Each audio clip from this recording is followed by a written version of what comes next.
Bonjour à tous, j'espère que vous allez bien. Bon, je crois qu'on peut démarrer. Donc, si c'est OK pour tout le monde, on commence. Donc, aujourd'hui, on va discuter des attaques par tennis service. Donc, je vais partager dans un premier temps la présentation. Donc, on va en discuter. Ensuite, on va passer donc à la partie pratique donc, au niveau du TP. Bonsoir Bala, j'espère que tu vas bien. J'espère que vous m'entendez bien, vous tous. Si c'est OK, je partage mon écran.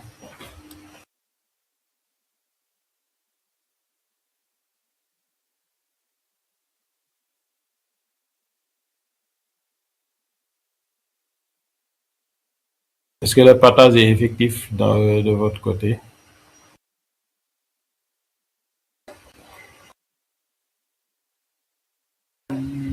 C'est bon, vous voyez le partage.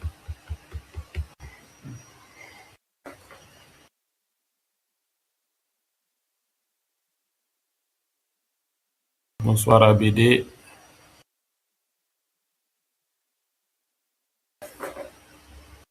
C'est bon, vous voyez le partage, ou bien?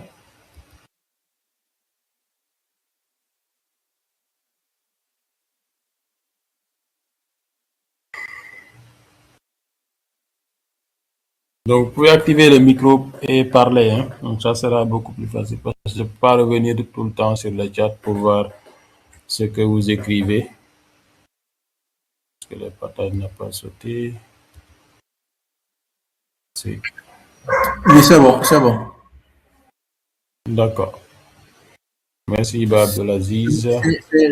C'est encore parti. Hein. D'accord. Donc, un instant, je le partage. C'est la connexion qui déconne un peu. D'accord. J'espère que vous avez eu tous à reprendre le TP de la fois dernière et que vous n'avez pas eu de difficultés à le refaire. J'espère que vous avez réussi à reprendre le TP sans problème. Bon, pour le TP passé quand même, j'ai pas pu reprendre quoi, parce que j'étais en voyage. Je viens Ah, ok. d'arriver, mais peut-être après je vais D'accord. commencer. D'accord. C'est bon. Faut reprendre le TP. Bon, si vous avez des difficultés aussi, vous pouvez le signaler dans le groupe. Comme ça, je vais vous aider. Bonsoir, Adja. J'espère que tu vas bien. Ton micro est activé.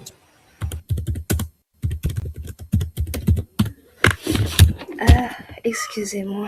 Bonsoir, monsieur. Ça va très bien, merci. Super. D'accord. Donc, si vous avez des questions, vous pouvez à tout moment m'interrompre.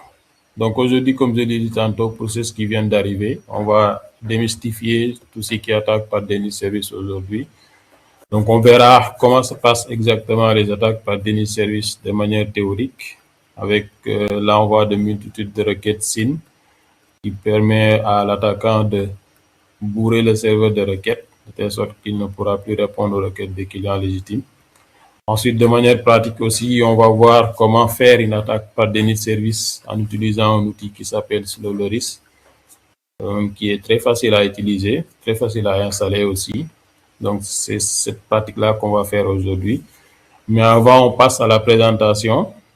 Donc, je vous présente ici c'est quoi les attaques DOS et DDoS. Souvent, vous entendez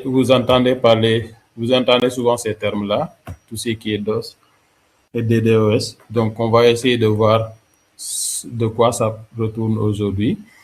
Donc, ici, on va comprendre, visualiser et détecter le déni de service. Donc, d'abord, comprendre comment fonctionne une communication légitime d'abord avec les three-way handshake. Donc, ça, c'est important. C'est ça qui va nous permettre de savoir comment se fait une attaque par déni de service exactement. Donc, il faudra comprendre d'abord c'est quoi un three-way handshake. Par exemple, lorsque vous voulez accéder à un serveur, par exemple, Vous ouvrez votre navigateur, vous mettez www.google.com ou bien www.jumia.com, etc. Donc, lorsque vous faites ça, sachez qu'il y a un mécanisme derrière qui est fait. C'est-à-dire votre machine envoie une requête SYN au niveau du serveur et le serveur répond avec un SYN-ACK pour lui dire qu'on peut communiquer et votre machine termine le three-way handshake avec un acquittement. On verra ça tout à l'heure au niveau de ce slide. Et là, la communication est établie. Maintenant, pour une attaque par déni de service, l'objectif de l'attaquant ne sera pas de créer donc une session, une communication, d'ouvrir donc une communication. Son objectif sera de bourrer le serveur de requêtes de telle sorte que le serveur ne pourra plus répondre aux requêtes des clients légitimes. Donc, c'est ça l'objectif des attaques par déni de service. Donc, ici, il y a le terme DOS pour Denial of Service et le terme DDoS pour Distributed Denial of Service. Donc, c'est pratiquement la même chose. Donc, on verra c'est quoi la différence entre ces deux termes. Mais sachez que tout ça, ce sont des attaques par déni de service. Donc, ici, on verra le three-way handshake dans un premier temps. Ensuite, on verra tout ce qui est SYN flood attack. Donc, comment ça se fait. Ensuite, on va parler des botnets. Donc, la différence entre le DOS et le DDoS, c'est justement ça, le botnet. Donc, ici, l'attaque se fait entre deux machines. Et ici, au niveau du DDoS, l'attaque se fait donc en utilisant un réseau de machines zombies. Donc, on verra ça tout à l'heure. Ensuite, on va parler de la mitigation ensuite pour terminer. Donc, ici, ce que nous allons voir aujourd'hui au niveau de cette présentation. D'abord, on va voir c'est quoi DOS et DDoS dans un premier temps. Ensuite, on verra les attaques par SYN flood, le handshake détourné. Donc, on verra ça avec les multitudes connexions semi-ouvertes. Et on va voir aussi l'anatomie d'une attaque DDoS distribuée. On va parler de tout ce qui est botnet. On verra aussi une détection et signaux d'alerte, comment vous pouvez détecter ces types d'attaques. Ensuite, troisièmement, on rappelle sur la communication TCP normale, donc le three-way handshake, comme on a expliqué tout à l'heure. Donc, on va voir aussi les autres familles d'attaques DOS et DDoS. Ensuite, les impacts et conséquences de ces attaques et terminer par la stratégie de mitigation et défense. D'abord, on va voir l'attaque DOS versus l'attaque DDoS. Quelle est la différence? Donc ici, pour l'attaque DOS, ça s'appelle Denial of Service. Donc une seule source attaque une cible unique, c'est-à-dire une machine qui attaque un serveur. Donc ici, un seul ordinateur ou une seule connexion envoie le trafic malveillant. Donc tout le trafic malveillant va provenir d'un seul ordinateur pour faire tomber un serveur. Donc on verra ça tout à l'heure parce que c'est ça qu'on pourra donc mettre en pratique ici. Donc, plus facile à bloquer. Donc, cette attaque est plus facile à bloquer. Il suffit d'identifier et filtrer une seule adresse IP source. Donc, ça, on verra ça au niveau de Wireshark tout à l'heure, lorsqu'on verra donc l'attaque, comment ça se passe exactement. L'impact, c'est quoi l'impact? L'impact généralement, donc, impact généralement plus limité en volume. Donc, ici, c'est une attaque qui est beaucoup plus facile à détecter. Et l'impact aussi est beaucoup plus limité. Donc, ce que vous devez retenir ici, c'est l'attaque DOS utilise une seule source pour attaquer un serveur. Donc, c'est ça. Par exemple, une machine qui attaque un serveur. Donc, c'est ça qu'on pourra mettre en pratique ici, parce que l'attaque DDoS, on ne pourra pas mettre ça en pratique. Donc, ici, ce que vous devez retenir, c'est ça, juste ça, une seule source attaque une cible, c'est-à-dire une seule machine essaie de faire tomber un serveur avec une multitude de requêtes envoyées. Donc ici, pour l'attaque DDoS, c'est Distributed Denial of Service. Donc ce sont les attaques par déni de service qui sont distribuées. Donc ici, l'objectif, c'est avoir des milliers de sources coordonnées attaquant donc une cible unique. Par exemple, plusieurs machines qui font donc la même attaque sur un même serveur pour faire tomber ce serveur-là.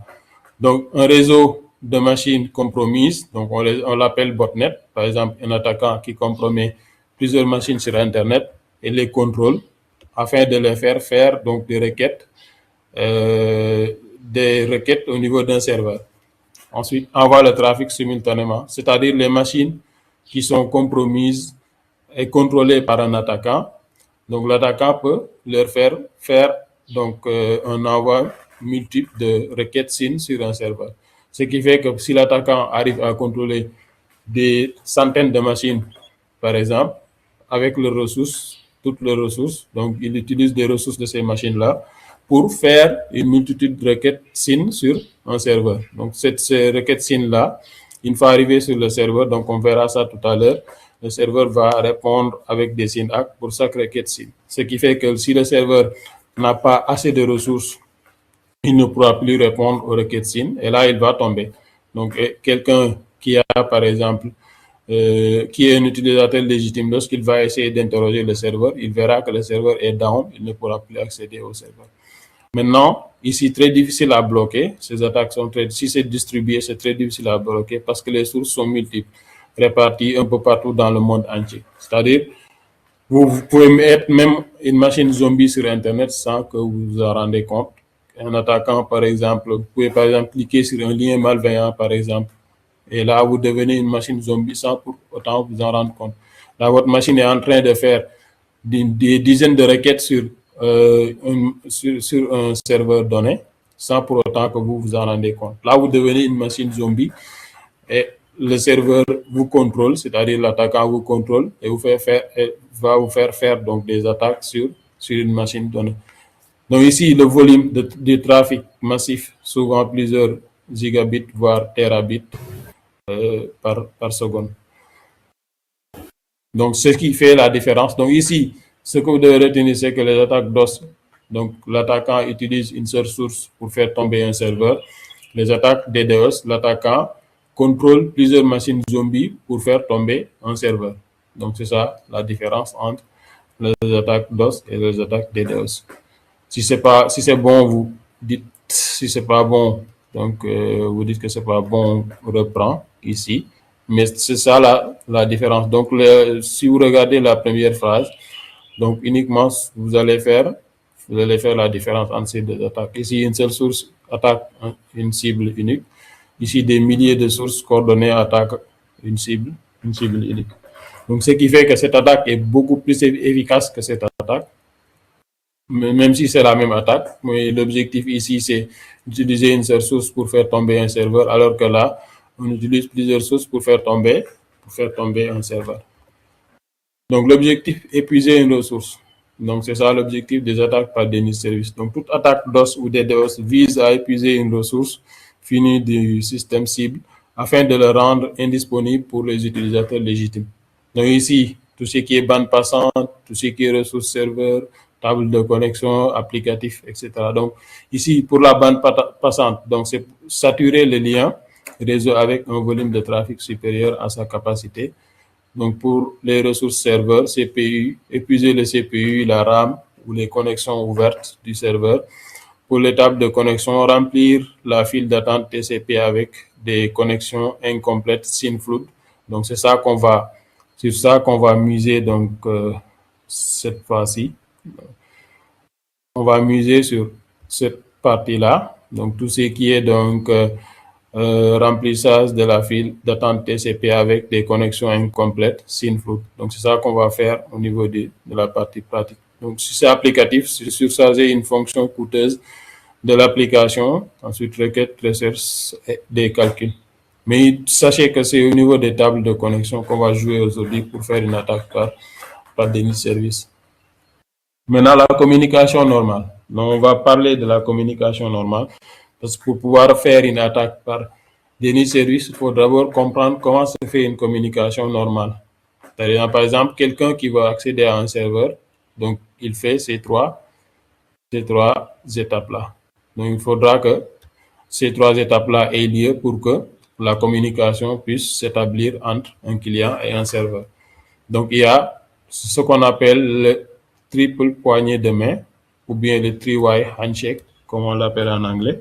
Donc, si vous voyez ce terme, sachez que c'est ça. Donc, il y a le SYN du client vers le serveur, le SYN-ACK de la réponse du serveur vers le client et l'acquittement du client vers le serveur pour dire que j'accuse réception. Et là, la communication est établie.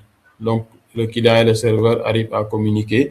Ce qui fait que lorsque vous demandez une page, par exemple, vous êtes sur votre machine, vous ouvrez un navigateur, vous mettez www.facebook.com par exemple ici. sachez qu'il y a ces étapes-là avant que vous puissiez accéder au serveur facebook.com. Même si vous ne voyez pas ça à l'œil nu, donc ce sont des étapes qui existent en arrière. Donc on verra ça avec l'outil Wireshark tout à l'heure. Lorsqu'on va accéder à un serveur, vous allez voir le three-way handshake de manière très claire. Donc lorsque le client fait une requête SYN, le serveur répond avec un SYN ACK et le client répond avec un acquittement pour terminer la communication. Et là, la connexion s'établit et vous allez pouvoir accéder au serveur. Donc, on va parler de ça. C'est ici, donc le three-way handshake, la triple poignée de main. Donc ici, vous avez le client. Ici, c'est vous, on suppose que c'est vous. Et là, c'est le serveur. On suppose que c'est un serveur de Facebook ou bien Google, etc. Dans le premier temps, vous ouvrez votre navigateur, vous mettez www.google.com. Donc ici, votre machine envoie une requête SYN au serveur. C'est ça, c'est cette requête-là, la requête SYN. Et là, le serveur, une fois qu'il reçoit la requête SYN, c'est une requête de synchronisation. Donc, si vous envoyez ça, ça veut dire que vous voulez une communication avec le serveur. Et là, le serveur, qu'est-ce qu'il dit? Lorsqu'il reçoit la requête SYN, il répond avec un SYN ACK en te disant, donc c'est la réponse qui est là. Donc, il répond avec un SYN ACK en disant qu'on peut communiquer. Maintenant, toi, tu vas confirmer donc ce canal de communication-là avec un acquittement qui est ici. C'est la troisième poignée de main. Donc, tu confirmes avec un ACK pour dire que j'accuse réception de l'ouverture de session. Et là, la communication s'établit et vous allez pouvoir accéder au serveur. Maintenant, ici, pour l'attaque par déni de service, on verra ça tout à l'heure. J'espère que vous avez compris ici, le three-way handshake, c'est ça. Donc, à chaque fois que vous voulez accéder à un serveur, il y a ces trois poignées de main-là qui se fait pour que vous puissiez accéder à un serveur. Donc, vous êtes là, vous ouvrez un navigateur, je l'explique. Vous mettez l'URL du site. Et là, votre machine va faire une requête SYN sur le serveur. Et là, le serveur répond avec un SYN ACK pour te dire que j'accuse réception de la demande de synchronisation, donc en te proposant un canal de communication. Et là, normalement, vous devez confirmer ce canal de communication avec l'acquittement. Donc, si vous confirmez ce canal, automatiquement, la connexion s'établit et vous avez accès au serveur que vous voulez. Donc là, si c'est Google, là, automatiquement, la page de Google se charge. Vous allez accéder à Google. Maintenant, au niveau de l'attaque donc on revient sur les three-way handshake. On peut entrer en détail ici. Donc, d'abord, la requête SYN, c'est-à-dire la requête du client vers le serveur.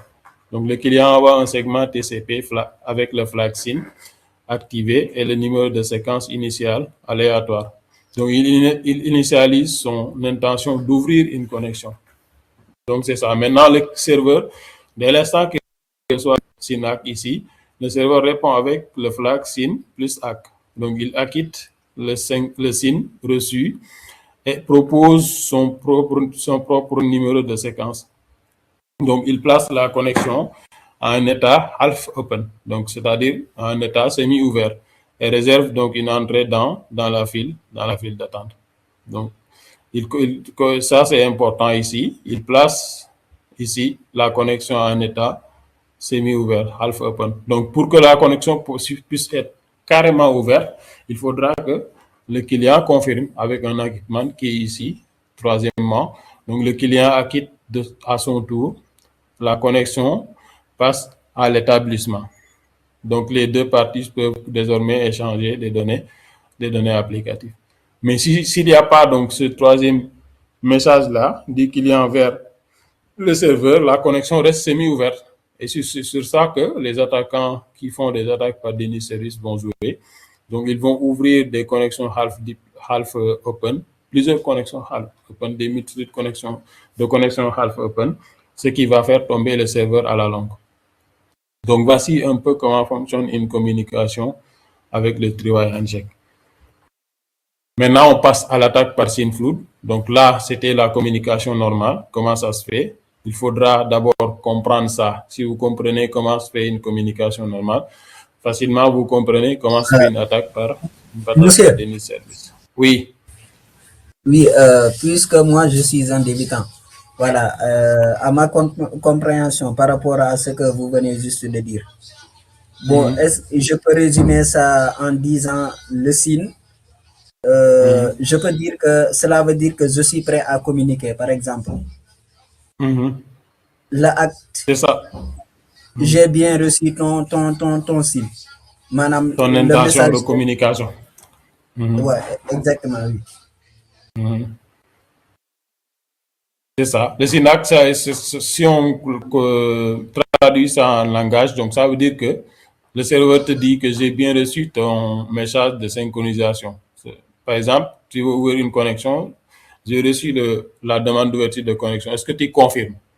Par exemple, c'est comme une question. Est-ce que tu confirmes? Le serveur demande au client, est-ce que tu confirmes, par exemple, cette demande d'ouverture de communication? Là, c'est une question, par Donc, exemple. Et là, c'est la confirmation. Non, non. Là, c'est le client, c'est le serveur qui demande. Par exemple, le SIN, c'est vous qui l'envoyez. Par exemple, on suppose que c'est vous le client. Vous envoyez une demande SIN. Vous envoyez une demande SIN à un serveur.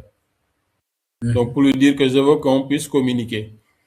Et là, le serveur vous répond avec un SIN en vous disant que d'accord, on peut communiquer. Est-ce que vous confirmez? Et là, maintenant, le troisième paquet, c'est le paquet du client vers le serveur. Donc, il faudra confirmer cette question que le serveur a posée. Donc, c'est pourquoi la connexion, on dit que c'est en état half open, c'est-à-dire c'est semi-ouvert.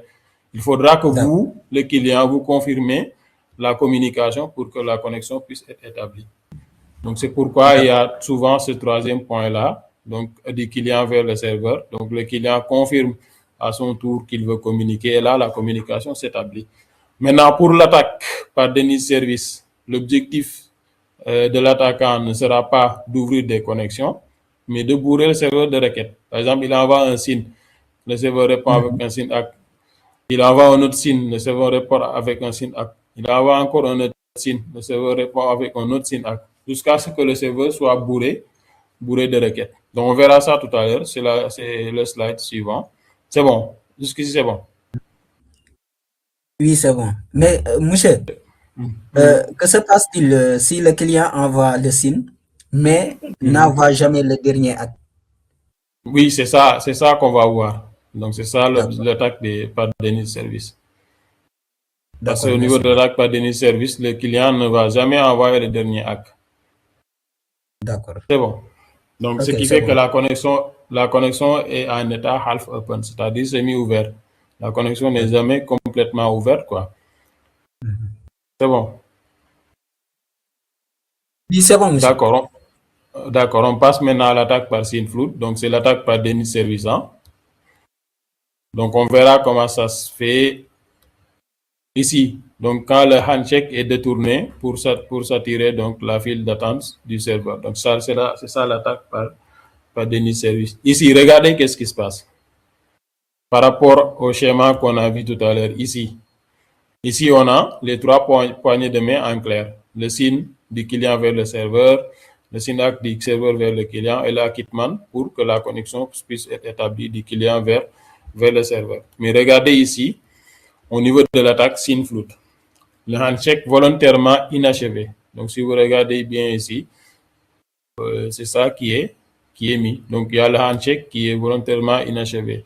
Donc, pour le three-way handshake, pour que ça puisse être achevé, il faudra à chaque fois que le client envoie donc un acquittement, c'est-à-dire le dernier paquet pour que la communication puisse être établie. Mais ici, regardez qu'est-ce qui se passe. On a l'attaquant qui est là et on a le serveur qui est là. Donc ici, l'attaquant envoie une multitude de requêtes SYN ici. Donc tout ça, ce sont des requêtes SYN. Donc les traits que vous voyez là, ce sont des requêtes SYN provenant de l'attaquant ici vers le serveur là. Maintenant, pour chaque requête SYN, donc ici, il faut noter que ce n'est pas que 5 requêtes SYN. On a dit une multiple requêtes SYN. Donc, ça peut être des milliers de requêtes SYN vers le serveur. Et maintenant, pour chaque requête SYN, comme on l'a vu au niveau de la communication normale, le serveur est obligé de répondre avec un SYN ACK, ici. Donc, voici les réponses. Il y a quelqu'un qui a activé son micro. Si vous voulez parler aussi, vous pouvez m'interrompre. Hein. Ou bien je continue. Bon, d'accord. Donc ici, regardez, au niveau de l'attaque SYNFLOOD, donc c'est le handshake volontairement inachevé. Donc pour que la communication puisse être établie, donc il faudra qu'il y ait le three-way handshake. Donc c'est pourquoi dans un premier temps, je vous ai montré ce schéma qui est le three-way. Donc ça, c'est une communication normale qui a été établie. Mais pour l'attaque par déni de service, ici, l'objectif de l'attaquant sera de bourrer le serveur de requêtes SYN. Donc ici, il envoie, par exemple, une multitude de requêtes SYN, donc 10 clients vers le serveur ici. Maintenant, le serveur est obligé de répondre à chaque requête SYN par un SYN-ACK. Par exemple, s'il avait reçu 1000 requêtes SYN du serveur de l'attaquant, il va répondre à 1000 SYN-ACK à l'attaquant. Ici, donc voici ses réponses. Donc ici, pour toutes ces requêtes-là, SYN, vous avez un SYN-ACK comme réponse. Maintenant ici, l'attaquant, son objectif, c'est pas d'établir une communication. Donc, il ne répond pas avec un acquittement, c'est-à-dire ce dernier paquet-là. Ce dernier paquet ne va jamais être envoyé pour que la connexion puisse être établie. Qu'est-ce qu'il va faire? Il continue à envoyer des requêtes SYN. Et comme il sait que pour chaque requête SYN, le serveur est obligé de répondre avec un SYN-ACK, il va continuer, jusqu'à ce que ce serveur-là n'aura plus de bande passante. Par exemple, si le serveur devait avoir 300 ou bien 1000, par exemple, ports de communication. Donc, ici, si la machine envoie, par exemple, 1000 paquets SYN, là, le serveur est obligé de répondre avec 1000 autres paquets SYN-ACK, dis-moi. Il répond avec 1000 paquets SYN-ACK. Pourquoi? Parce qu'il a reçu 1000 paquets SYN et que pour chaque paquet SYN, il va répondre avec un SYN-ACK. Donc, s'il répond avec 1000 paquets SYN-ACK, donc là, il va atteindre son quota de ports, quoi. Donc là, tous ces ports sont occupés. Pourquoi? Parce qu'il y a 1000 connexions semi-ouvertes qui sont maintenant en attente. 1000 connexions semi-ouvertes sont en attente d'achèvement. Et là, l'attaquant, comme l'objectif n'est pas d'achever donc la connexion, il continue avec ses requêtes SYN. Et là, comme il sait, comme je l'ai dit tantôt, pour chaque requête SYN, le serveur est obligé de répondre avec un SYN-ACK. Donc, ce qui fait que lorsque l'attaquant va envoyer 1000 requêtes SYN, donc il y aura 1000 connexions semi-ouvertes qui sont en attente. Ce qui fait qu'un autre client arrive ici, un client légitime, il lance une requête sur le serveur pour pouvoir accéder aux ressources du serveur. Mais là, il va pas arriver à se connecter. Pourquoi? Parce que la bande passante du serveur est occupée par l'attaquant. Ce qui fait qu'il ne peut plus y avoir une communication normale. Le serveur est bourré maintenant de requêtes. Pourquoi? Parce qu'il a ouvert plus de 1000 ou bien plus d'1 million de connexions semi-ouvertes qui sont en attente de confirmation. Et cette confirmation ne va jamais arriver parce que l'objectif de l'attaquant, c'est pas de terminer la communication, mais de bourrer le serveur de requêtes. Et là, le serveur tombe. Lorsqu'un client légitime arrive, il ne va pas pouvoir se connecter à ce serveur. Donc, c'est ça l'objectif des attaques par déni de service. Donc, ici, si vous regardez... Allez-y, oui, c'est qui? Bon, si je comprends bien, donc l'objectif ici, c'est de faire saturer le serveur avec des multiples requêtes, quoi. Donc, l'attaquant va profiter sur l'attente des réponses. Exactement. Pour faire... C'est ça, exactement, vous avez tout compris. Vous avez tout compris. Donc ici, si vous regardez, c'est la remarque qui a été mise ici en bas. Aucun acte final, donc le troisième pas du handshake n'arrive jamais. Donc l'attaquant, son objectif n'est pas d'ouvrir des connexions, mais de bourrer des serveurs de requêtes. C'est pourquoi il n'envoie jamais de hack pour terminer donc les communications. Donc ce qui fait que le serveur va tomber à un certain moment. Donc il ne pourra plus supporter les requêtes qui sont envoyées sur le serveur. Donc un client légitime arrive, il essaie de se connecter, mais ça passe pas. Pourquoi? Parce que le serveur est saturé de requêtes. Je crois que c'est bon, hein? Vous avez compris, je crois. Qui n'a pas compris, Adja, c'est bon? Oui, c'est bon pour moi. Ok, super. Abdallah, vous, je crois que je ne vous ai jamais vu ici, hein? Vous n'êtes pas nouveau, ou bien?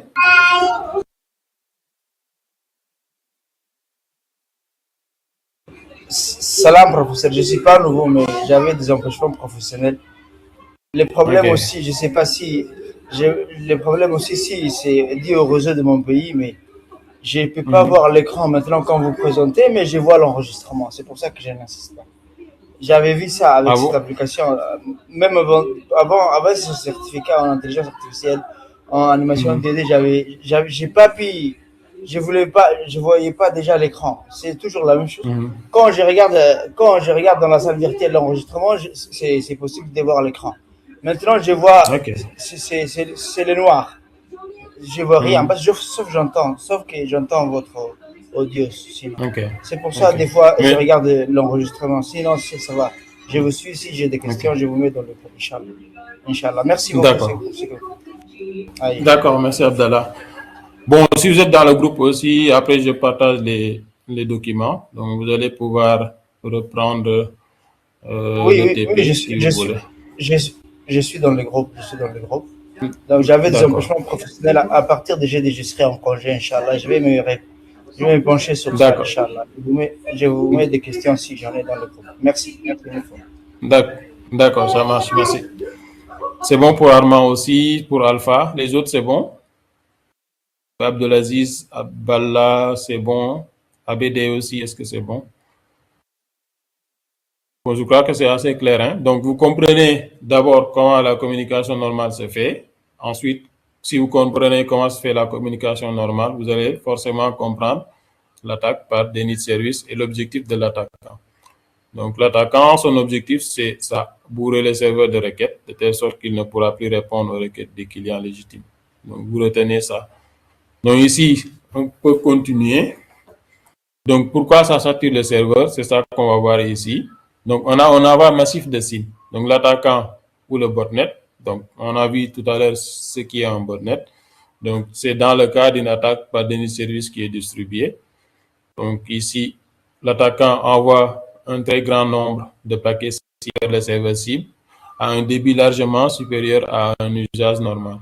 Donc, c'est ça, l'envoi massif de signes. Deuxièmement, on dit l'adresse IP source usurpée. Donc, les adresses IP sources sont souvent falsifiées, donc spoofing. Elles n'existent pas ou ne sont pas donc sous le contrôle de l'attaquant. Troisièmement, ici, on a le serveur répond quand même. Donc, pour chaque signe reçu, le serveur applique le protocole. Il répond avec un SYNAC. Il répond par un SYNAC et réserve une entrée en mémoire dans sa table de connexion. Donc, la table s'appelle backlog. Donc, c'est ça. Si vous comprenez ça, c'est bon. Ensuite, quatrièmement, on a connexion half open accumulée. Donc, ce sont les connexions semi-ouvertes qui sont accumulées. Donc, comme les IP sources sont fausses ou ne répondent pas, on dit l'acte final n'arrive jamais. Donc, les connexions restent à moitié ouvertes jusqu'à expiration du timeout. Cinquièmement, on a la saturation de la file d'attente. Donc, la table des connexions en attente, c'est-à-dire la backlog, se remplit entièrement. Le serveur ne peut plus accéder ne peut plus accepter de nouvelles connexions, même légitimes. Donc, sixièmement, on a le déni de service. Les utilisateurs légitimes ne peuvent plus se connecter. Le service est indispensable, bien que le serveur soit techniquement toujours en fonctionnement. Donc, c'est ça l'objectif des attaques par déni de service. Donc, le mot saturation est très important pour les attaques par déni de service. Donc, on sature le serveur de requête SYN. Et là, le serveur est obligé de répondre pour chaque requête SYN avec un SYNAC. Et il attend la demande des clients. C'est cette demande-là qui ne va jamais arriver. Pourquoi? Parce que l'objectif de l'attaquant, ce n'est pas d'ouvrir des connexions, mais de bourrer le serveur de requête. Donc ici, on va parler de la file d'attente du serveur avant et pendant. Donc ici, on a avant l'attaque, le trafic normal, c'est ça. On a ici, par exemple, ça, on suppose que c'est la table. On a juste deux connexions half open ici. Exemple, la capacité ici, c'est de 8 connexions. Donc ici, avant, c'est juste 2. Ça, c'est une communication. Donc, c'est avant que l'attaque se fasse. Donc ici, on a 2 sur 8 emplacements utilisés. Le serveur accepte normalement les nouvelles connexions légitimes. Donc ici, là, s'il y a une nouvelle connexion légitime, là, il y a des cases où le serveur peut les recueillir. Donc, il va pouvoir les accepter. Maintenant, pendant l'attaque, voici ce qui se passe. L'attaque SYN-FLOOD. Donc, on a l'exemple de la backlog ici. Donc, c'est la table d'acceptation de connexion, on peut dire. On a exemple 8 connexions ici. On a le même exemple. Mais ici, sauf qu'il y a des connexions half open partout. Il y a partout des connexions semi-ouvertes et la table est complètement remplie. Si vous regardez ici, on a 8 sur 8 emplacements saturés par des connexions bidons. Donc, plus aucune place pour les nouvelles utilisateurs légitimes. Donc, si vous êtes un utilisateur légitime du serveur, là, vous voulez accéder donc au serveur, si vous lancez le navigateur, vous mettez l'URL du site, vous n'allez pas pouvoir accéder. Pourquoi? Parce que la table est déjà remplie, donc le serveur est saturé. Bon, au-delà du SYN-FLOOD, ça, c'est pas trop intéressant. Donc là, on va parler maintenant des attaques par déni de service distribué. Donc, c'est le même objectif, sauf que ici, regardez bien qu'est-ce qui se passe. Il y a un CNC qui est mis en place. Donc ici, on a l'attaquant qui est là. Donc, on va prendre la couleur verte. On a l'attaquant qui est là. N'est-ce pas, vous connaissez les films zombies, les films horreurs, quoi. Vous les connaissez, n'est-ce pas?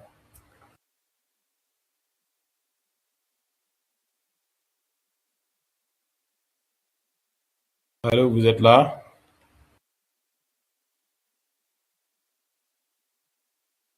Vous connaissez les films horreurs, n'est-ce pas?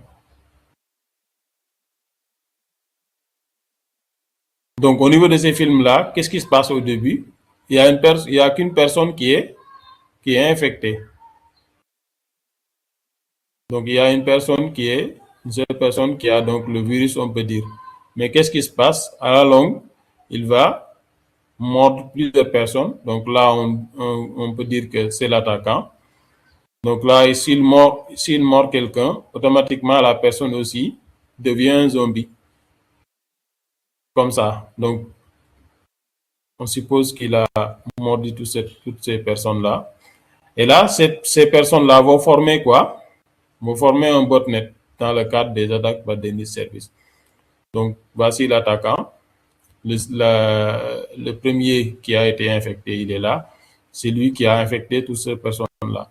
Et là, c'est la population. On suppose que ça, c'est la population. Et qu'est-ce qui se passe? Tous ces zombies-là, ils font des attaques vers la population. Donc, dans les films horreurs, c'est ce qui se passe.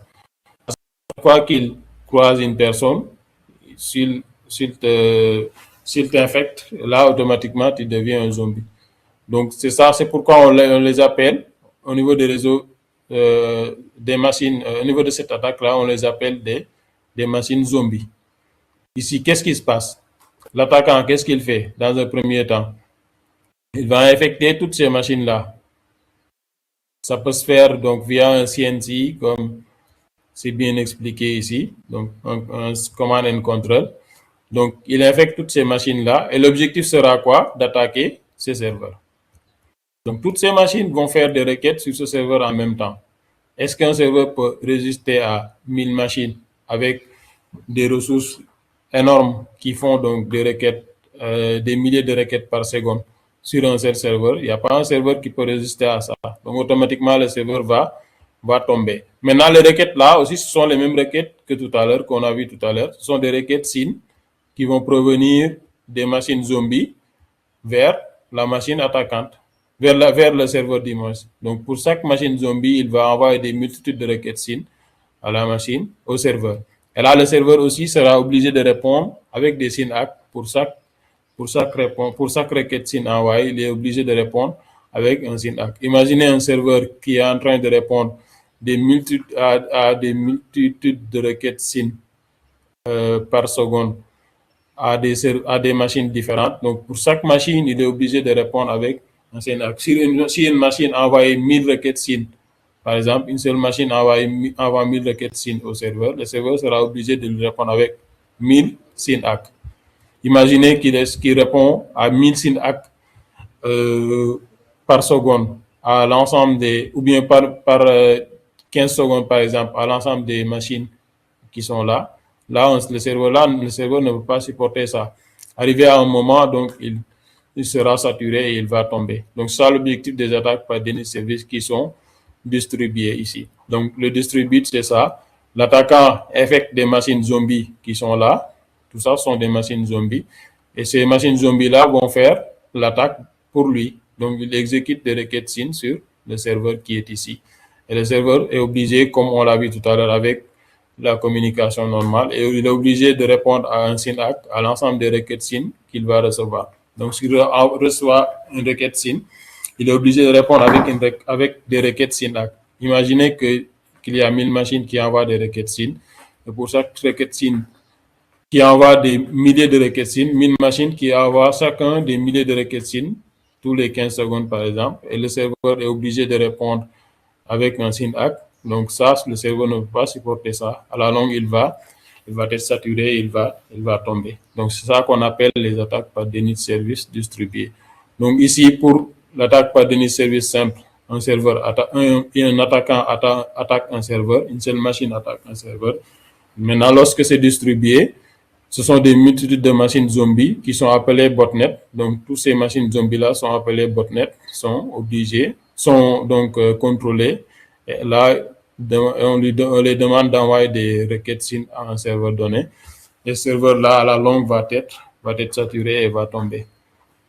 Donc ici, on dit une seule commande de l'attaquant est relayée par le serveur C2 à des milliers de machines infectées qui envoient toutes simultanément du trafic vers la cible. Donc c'est ça ici. Donc je crois que c'est bon pour tout le monde.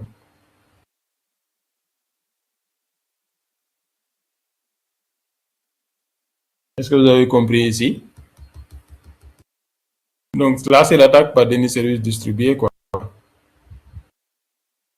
Oui, bonsoir. Bon, moi j'ai compris le principe. Maintenant, je voudrais savoir, lorsque vous parlez de faire tomber le serveur, est-ce que le serveur se plante ou bien il s'éteint? Non, le serveur ne se plante pas, il ne s'éteint pas, sauf qu'il n'a plus la capacité à répondre aux requêtes légitimes. Donc, on verra ça tout à l'heure au niveau de la partie pratique avec la machine Metasploitable 2. Donc, on mettra ça en pratique tout de suite. Le serveur ne se plante pas, hein, il continue à fonctionner, mais au niveau de sa table, il y a par exemple, il a atteint son quota de connexion, quoi. C'est-à-dire que quelqu'un d'autre ne peut plus se connecter sur le serveur web. C'est bon. D'accord. Maintenant, sur les trois procédés là, le ACK, lui, est-ce qu'il y a un délai d'attente pour le serveur pour libérer la ligne? Oui, normalement, il y a un délai d'attente, sauf que l'attaquant ne va pas lui laisser donc ce temps-là de libération. Pourquoi? Parce que lui, il continue à envoyer les requêtes. Donc, on verra ça tout à l'heure au niveau de la partie pratique. Donc, vous allez voir que vous pouvez paramétrer l'outil de telle sorte qu'il va envoyer tous les 15 secondes 150 paquets. Donc, ça, c'est un peu, vous pouvez même paramétrer ça jusqu'à ce que ça envoie 200 paquets par tous les 15 secondes. Donc, tout ça dépendra de vous. Ce qui fait que le serveur n'aura pas le temps, même s'il y a des connexions qui sont semi-ouvertes, qui restent un peu longtemps et que le timeout est déjà atteint et que le serveur donc réinitialise ces connexions-là, il va recevoir d'autres requêtes SYN et il est obligé donc de répondre encore par des SYN-ACK, ce qui va augmenter encore les requêtes semi-ouvertes. C'est bon, Alpha? Oui, c'est bon. La dernière question, est-ce que on peut faire de telle sorte que le premier ACK, lui, on répond et les autres, on sature le serveur de telle sorte qu'on a seulement une seule connexion sur le serveur et les autres sont saturés. Est-ce que ça, c'est possible? Bon, ça, c'est pas l'objectif de l'attaquant. Son objectif, c'est pas d'avoir une connexion ouverte. Hein.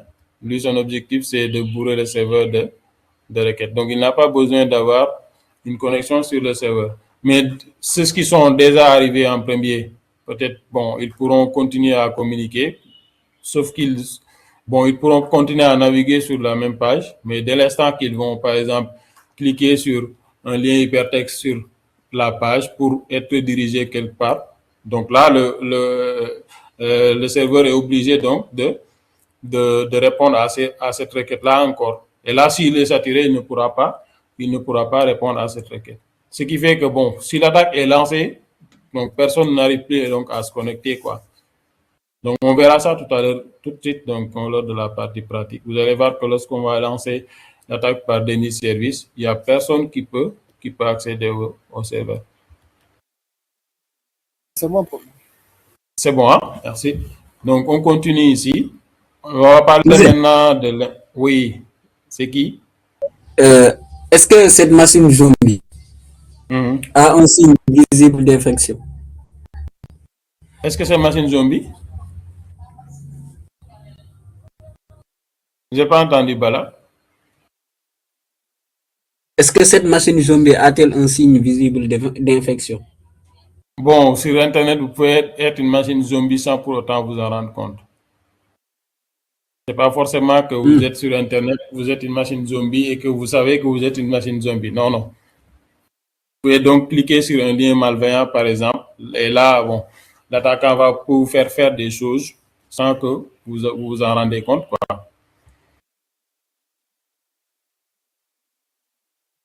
D'après ce que je vois, je pense que ça ressemble un petit peu avec la machine qu'on avait fait. Machine, je pense que c'était le cheval de Troie. Ok. Ah, ok, l'attaque par cheval de Troie. Bon, ça sont des attaques d'accès initial, quoi. Donc là, vous êtes obligé de double-cliquer sur un logiciel malveillant et là, l'attaquant peut prendre le contrôle de votre PC. Oui, bon, ça peut ressembler à ça parce que vous pouvez télécharger un logiciel qui a un cheval de Troie. Vous l'installez sans pour autant vous en rendre compte. Le logiciel peut fonctionner comme il doit fonctionner, quoi, mais sans pour autant vous en rendre compte que vous avez ouvert une connexion sur votre machine et qu'un attaquant a pris le contrôle de votre machine. Et là, il pourra donc exécuter des commandes à distance. Donc, ça peut s'apparenter à ça aussi. C'est bon, aujourd'hui, le cours est animé. Hein. Vous avez beaucoup de questions par rapport aux autres cours. C'est bon. Ok, merci. C'est bon. Merci, Bala. Donc, oui, Adja, c'est ça, il devient saturé. Et là, il ne pourra plus répondre aux requêtes des clients légitimes. Donc, on continue. Ensuite, on bascule au niveau du TP. Donc, ici, l'impact d'une attaque par DOS des DOS réussis. Donc, ici, on a l'indisponibilité du service, donc site web, API ou infrastructure inaccessible pour les utilisateurs légitimes. Donc, il y a aussi perte financière. Donc, par exemple, si vous êtes un site e-commerce, par exemple, vous subissez une attaque par déni de service toute une journée. Donc là, toute la journée, vous n'allez pas faire de chiffre d'affaires. Pourquoi? Parce que votre site n'est pas accessible. Donc, il n'y a pas une vente qui peut se faire au niveau de votre site. Donc, chiffre d'affaires perdu, pénalité de SLA, coût de rémédiation d'urgence. Donc, il y a aussi atteinte à la réputation. Donc, lorsque vous subissez une attaque par déni de service et que votre site n'est plus accessible pour un certain moment, donc là, vos clients légitimes peuvent se poser des questions. Ils peuvent se dire que, bon, ça, c'est un site qui n'est pas fiable. Est-ce que c'est sûr d'y mettre son argent, etc. Donc, perte de confiance des clients à l'incident. Donc, quatrièmement, on a l'écran de fumée. Donc, le DOS peut détourner l'attention donc des équipes pendant qu'une autre attaque, intrusion, exfiltration est menée. Donc, vous pouvez subir une attaque DOS. Vous êtes là à régler ce problème-là alors que, bon, les attaquants sont en train de bidouiller quelque part, donc pour essayer d'accéder à votre système d'information. Détection des signaux d'alerte. Donc ici, pour détecter l'attaque, c'est très simple. Hein? Donc on va voir ça aussi au niveau de la partie pratique. C'est une attaque très facile à détecter. Donc ici, vous avez donc le pic anormal du trafic. Si vous voyez au niveau de Wireshark un volume entrant qui augmente brutalement sans corrélation avec l'activité normale, là où vous dites que bon, Ça, c'est une attaque par déni de service qui est en train de se lancer. Il y a aussi de nombreuses connexions half open. Ça aussi, on peut voir ça avec Wireshark. Exploitation du nombre de connexions en état SYN receive dans la table du serveur. Donc, on verra ça avec Wireshark. Donc, vous allez voir qu'il y a beaucoup de connexions half open qui sont ouvertes. Et là, ça aussi, c'est un signe d'une attaque par déni de service. On a aussi sources géographiquement dispersées. Donc, ça, si l'attaque par déni de service est une attaque DDoS, donc c'est une attaque par déni de service distribué. Alors que si, par exemple, le trafic provenant simultanément de très nombreuses adresses IP, souvent, est incohérente. Donc, c'est ça. Par exemple, quelqu'un qui est aux États-Unis, par exemple, peut contrôler une machine qui est en Chine, des machines qui sont en Europe, d'autres machines qui sont en Afrique, pour attaquer une machine qui est en Asie, par exemple. Et là, toutes ces machines-là font des requêtes SYN sur le serveur pour faire tomber ce serveur-là. Et là, forcément, donc, vous aurez des sources géographiquement dispersées. Donc, ça aussi, ça peut être donc source de détection des attaques par déni de service. On a aussi ralentissement du timeout. Donc, la latence anormale, erreur, par exemple, si vous avez une erreur, tout ce qui est erreur 500 sur votre serveur, service qui devient donc lent, puis indisponible. Donc là, vous pouvez vous dire que peut-être que ça, c'est une attaque par déni de service. Si on prend l'exemple du gouvernement du Sénégal, ils avaient subi ces attaques-là, je crois, en 2024. Mars 2024, si je ne me trompe pas. Donc, ils avaient subi, 2024 ou 2022, c'est plus trop. Ils avaient subi donc une attaque par déni de service qui avait paralysé l'ensemble des sites du gouvernement pendant un bon moment. Donc, toute la journée, pratiquement, il n'y avait pas accès donc au serveur. On ne pouvait pas accéder donc au serveur du gouvernement. Donc, ça, c'était une attaque par déni de service distribué. Mais ce sont des attaques qui ne sont pas, on va voir ça après tout à l'heure. Donc, si vous avez aussi des paquets mal formés ou répétitifs, donc motif de paquet suspect, taille identique, en en-tête incohérent, donc requêtes répétées aussi, tout ça sont des signes d'attaque par déni de service. Donc, si vous avez ce qu'on appelle des IDS ou IPS, alerte des IDS ou IPS et monitoring. Donc, si vous avez un IDS au niveau de votre réseau, il peut déclencher des alertes de règles de détection sur les outils de surveillance réseau. Donc, si vous avez un IDS, il peut facilement vous aider à détecter tout ce qui est attaque par déni de service facilement. Donc, on a aussi stratégie de mitigation. Donc, ici, vous avez un SYN cookie qui est là. Le serveur ne réserve plus de ressources dès le SYN.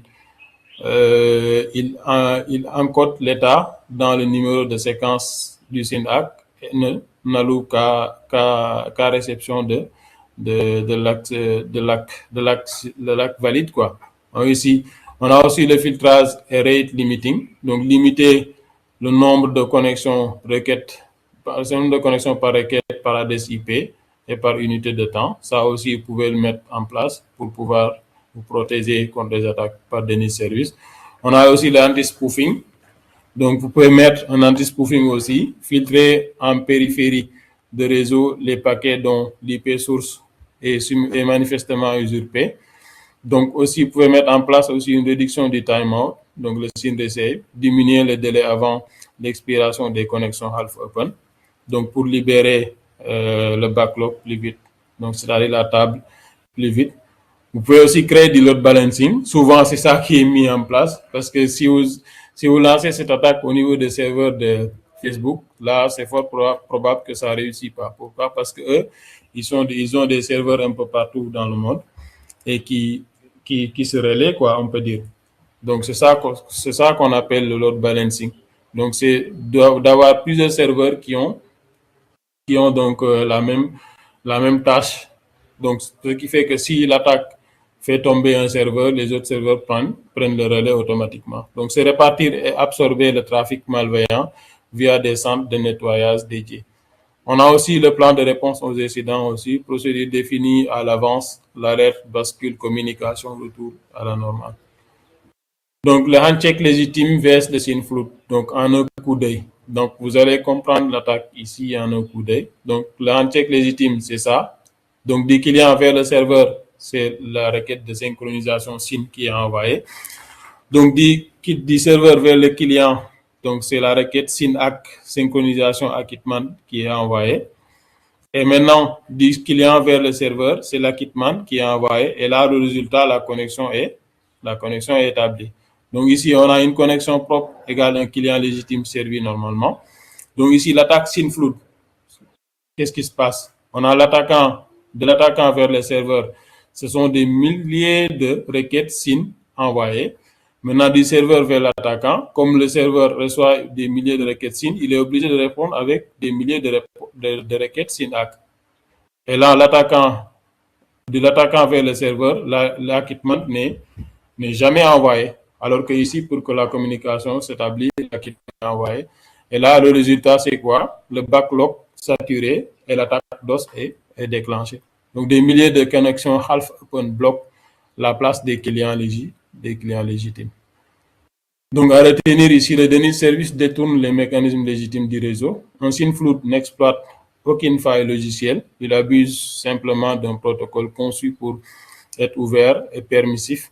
Comprendre le handshake normal est donc la première étape pour détecter et contrer donc l'anomalie.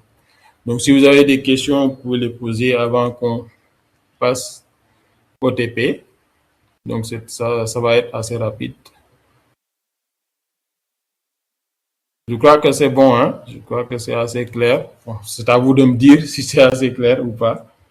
Mais je crois que tout le monde a compris le principe. D'abord, comprendre la communication normale avec le Tree-Wine Handshake. Ensuite, comprendre l'attaque par DNS Service avec des milliers de requêtes SYN-FLOOD envoyées et des milliers de réponses SYN-ACK du serveur vers l'attaquant. C'est bon. Est-ce que c'est bon pour tout le monde? Oui, c'est bon pour qui Allez-y, Bab Abdelaziz. C'est bon pour Alpha, Bala aussi.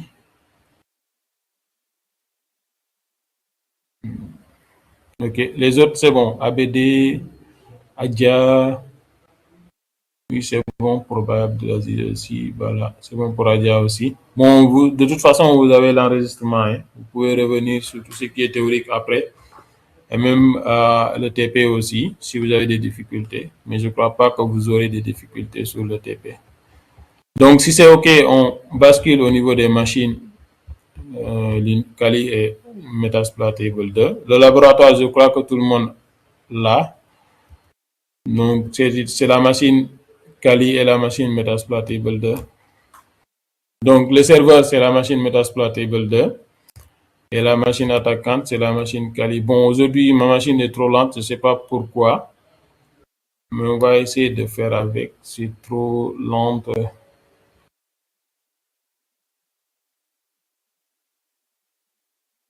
Voilà, donc là, on va essayer de se loguer. D'abord, je vous présente le TP avant que l'on continue.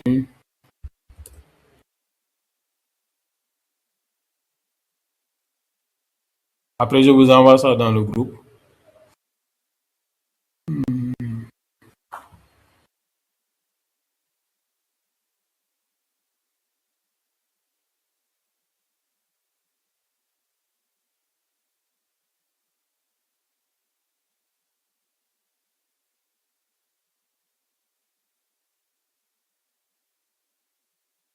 Excusez-moi, la machine est trop lente aujourd'hui. Je ne sais pas c'est dû à quoi.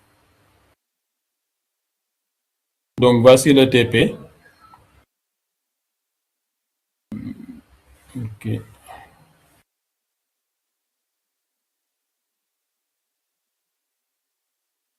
faudra que je démarre ça après. Hein. Mais on va essayer de faire avec.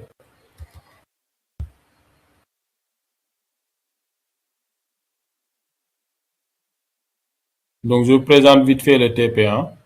Donc, on essaie de faire ça avant l'heure. Donc, ici, vous avez la vidéo. J'ai oublié de vous dire ça. Donc, j'avais fait une vidéo sur ces attaques-là. Si vous avez des difficultés aussi, vous pouvez juste cliquer ici. Hein, et vous serez redirigé vers la vidéo. Donc, ici, dans un premier temps, donc c'est comme on attaque les serveurs web. On va faire un nmap. Donc, ça sont des choses qu'on a déjà vues. Hein, sur la machine Metasploitable 2 pour voir s'il y a le serveur HTTP qui est actif. Le service HTTP DMOS. Donc ici, on regarde bien. On a le service qui est actif sur le port 80. Donc aussi, on va éditer un fichier qui s'appelle le fichier etc-host. Donc ça va nous permettre de faire pointer l'adresse IP de la machine Metasploitable 2 vers un nom de domaine bien précis. Nous, on va l'appeler mentora.com ici.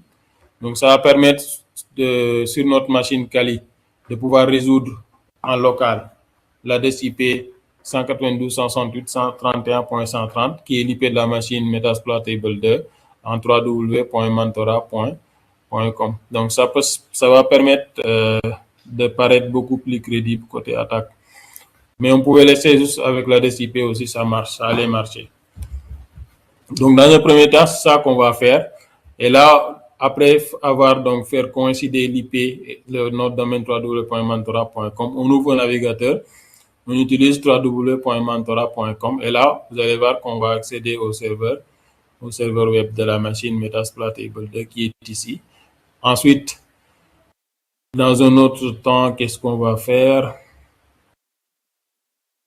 Là, on va installer maintenant l'outil qui va nous servir d'attaque. Donc, c'est l'outil Slowloris. L'installation aussi, c'est simple. Voici le repo GitHub. Donc, il faut juste cloner le repo GitHub avec la commande suivante. Donc, vous copiez juste la commande. Vous allez juste copier la commande et vous collez ça au niveau de votre machine Kali. Si vous mettez Entrée automatiquement, l'outil sera cloné. Donc, si vous avez une bonne connexion. Donc, si l'outil est cloné, il y a aussi une dépendance que vous pouvez installer avec la commande pip install socket pool. Donc, ça dépendra des machines. Il y a certaines machines où vous n'aurez pas besoin d'installer la dépendance ou bien c'est déjà installé même. Donc, si vous lancez la dépendance avec la commande pip install socket pool, donc vous attendez que ça vous vous déplacez maintenant à l'intérieur de l'outil que vous venez de cloner avec la commande cd slowloris. Donc là, vous êtes à l'intérieur de l'outil. Et là, si vous êtes à l'intérieur, c'est bon, vous pouvez lancer l'attaque. Donc, pour lancer l'attaque, c'est simple. Donc, vous utilisez Python slowloris suivi de l'IP de la machine Metasploitable 2. Mais ici, nous, on ne va pas mettre l'IP. On va mettre le www.mentora.com qu'on a mis. Mais les deux marchent, quoi. Si vous mettez l'IP, ça passe. Si vous mettez donc le Mentora aussi, ça passe. Le www.mentora.com. Donc, il faudra d'abord faire pointer ça dans un premier temps au niveau du fichier etc-host. Ensuite, on met l'option "-p", on met le numéro de port qui est le port 80. Et là, si vous lancez automatiquement, l'attaque par déni de service est lancée. Et là, si vous essayez d'accéder au serveur, ça sera plus possible d'avoir accès au serveur. Ici, si vous regardez bien, on n'arrive plus à accéder. On n'arrive plus à accéder au serveur. On continue. Maintenant, bon, il y a d'autres commandes que vous pouvez exécuter. Maintenant, si vous arrêtez l'attaque automatiquement, vous allez voir que dès l'instant que l'attaque est stoppée, ou si vous revenez sur le serveur, vous allez voir que maintenant, le client a pu accéder au serveur. Donc, c'est ça que la capture d'écran montre ici. On continue.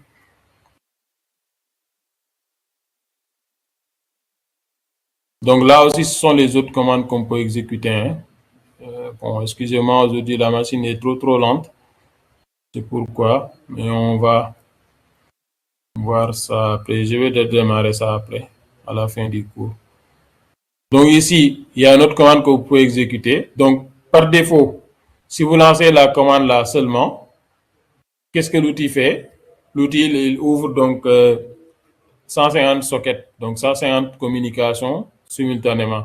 Maintenant, ces sockets-là aussi, vous allez pouvoir les paramétrer. Par exemple, vous pouvez dire sockets, je veux que l'outil ouvre 200 sockets, 200 connexions simultanément sur le serveur, ou bien 300 ou bien 400, c'est à vous de voir.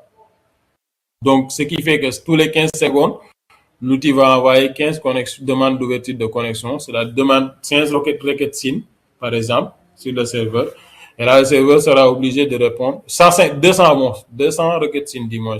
Donc ici, parce qu'on a spécifié ça à 200. Donc par défaut, si vous lancez l'outil, il n'y a que 150 connexions qui sont ouvertes en même temps, tous les 15 secondes. Maintenant, il attend encore 15 autres secondes du moins pour renvoyer encore 200 200 demandes d'ouverture de connexion. Mais ça, vous pouvez paramétrer ça. Vous pouvez mettre ça à 1000 si vous voulez. Ce qui fait que tous les 15 secondes, il demande donc 1000 d'ouverture, 1000 demandes d'ouverture de session. Donc, il y a aussi sleep time. Donc, ça indique l'espace entre l'envoi de nouveaux paquets. Donc, ici, si vous mettez ça à 30 secondes, au lieu de 15 maintenant, il va attendre 30 secondes pour renvoyer donc 150 autres paquets. Donc, toutes ces attaques-là donnent le même résultat, hein, donc, qui est donc la saturation du serveur. Donc, tout ça sont des commandes que vous pouvez exécuter après. Il y a aussi l'option verbose qui est là. Donc, ça vous permet d'avoir des informations sur l'ensemble des paquets qui sont ouverts en même temps, sur les 150 paquets ouverts. Donc, c'est l'option verbose. Ici, vous regardez bien, on a de 0 à 100, vous allez avoir de 0 à 150 paquets qui sont ouverts. Et là, vous avez le même résultat. C'est quoi? C'est que le serveur est saturé. Donc, si vous essayez d'accéder au serveur, là, ça passe plus. Donc là, on va lancer après Wireshark pour essayer d'interpréter ce qu'on a comme résultat. Donc, Wireshark va nous permettre de détecter l'attaque facilement. C'est ça qu'on va voir après. Ensuite, on va voir une communication normale. Donc, ici, sur le TP, j'ai mis la communication normale, comment ça se passe en dernier lieu. Mais on va donc commencer par la partie pratique, par comment se passe une communication normale d'abord. Donc, on va faire ça d'abord avant de lancer l'attaque. Comme ça, si vous comprenez donc le three-way handshake qu'on vient de voir au niveau de la présentation, donc ça va vous permettre de savoir donc comment fonctionne l'attaque exactement. Donc, je crois que c'est bon, hein? On peut basculer sur la machine Kali. Donc, ça risque d'être lent, mais on va patienter. Donc, dans un premier temps, ce que vous devez faire, c'est d'installer donc l'outil Slow Loris. Est-ce que vous êtes là? C'est un bon moment que je ne vous ai pas entendu. C'est bon, il paraît que tout le monde... Oui, on est toujours là. Bon, est-ce que vous pouvez nous envoyer le lien? Comme ça, on va faire en même temps. Non, est-ce que vous... bon, d'accord, mais bon, je préfère que vous suivez après. Vous allez pouvoir reprendre tout ça. C'est mieux, quoi, parce que on risque de perdre du temps. Il est presque l'heure. Donc, je préfère qu'on suive en même temps. Je fais ça, vous suivez. Si vous avez des questions, vous posez. Ensuite, à la fin, tout de suite, je vous mets les fichiers dans le groupe et vous allez pouvoir reprendre. D'accord. Donc, on continue, hein? OK. Donc, ici, on se log sur notre machine Kali, souvent avec le mot de passe. J'oublie. Je sais que c'est Kali, mais bon, avec le clavier, c'est pas évident. Voilà, là, c'est bon. Donc, dans un premier temps, ce que vous devez faire, c'est d'installer donc l'outil Slow Loris.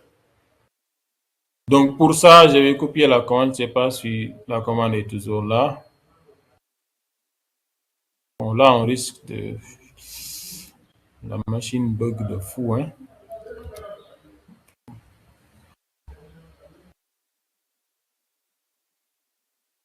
Bon, moi, j'ai déjà l'outil. Hein. Est-ce qu'on va pas passer directement à l'attaque?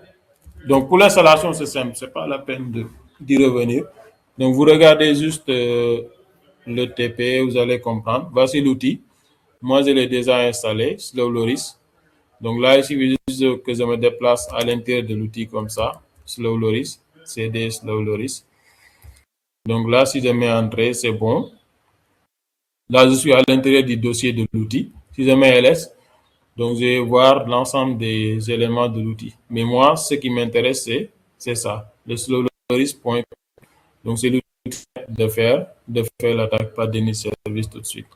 Donc dans un premier temps, vous installez l'outil. Ensuite, vous éditez les fichiers etc host, donc sudo nano de etc host. Donc je mets mon clavier en français d'abord.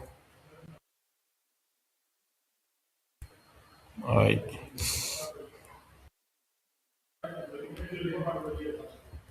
C'est la machine qui bug, hein. Faudra que je redémarre ça après. Je passe souvent des jours et des jours sans pour autant éteindre la machine. Souvent, ça a un impact sur la performance. Bon, on attend un peu, voilà, c'est bon. Donc ici, ce que je vais faire, je vais éditer le fichier etc host. Donc je mets nano comme ça, etc host. Donc ça, c'est pas obligatoire, hein, mais vous pouvez le mettre. Donc ça va vous permettre d'avoir une URL que vous pouvez utiliser facilement plutôt que d'utiliser la DCP de la machine Metasploit Builder. Donc ici, j'étais tout à l'heure avec mes étudiants de l'EASY, c'est pourquoi ici j'ai mis easy.com. Donc j'efface easy.com. Donc je mets mentorat comme ça, mentorat.com. Donc là, ce qu'on a fait, on a fait correspondre l'IP 192.168.131.130 à l'URL www.mentorat.com. Cela veut dire que lorsqu'on va sur le navigateur de cette machine, qui est la machine Kali, donc c'est résolu localement, au lieu de mettre l'IP, on peut juste mettre www.mentorat.com et là, on pourra accéder au serveur. Donc, je mets CTRL X, Y pour enregistrer. Donc là, je reviens. Regardez ici, si je mets www.mentorat.com, je vais sur le navigateur. Et là, je mets www.mentorat.com. Donc là, si je mets entrée, vous allez voir que j'arrive à accéder au serveur Metasploit Builder. On patiente un peu.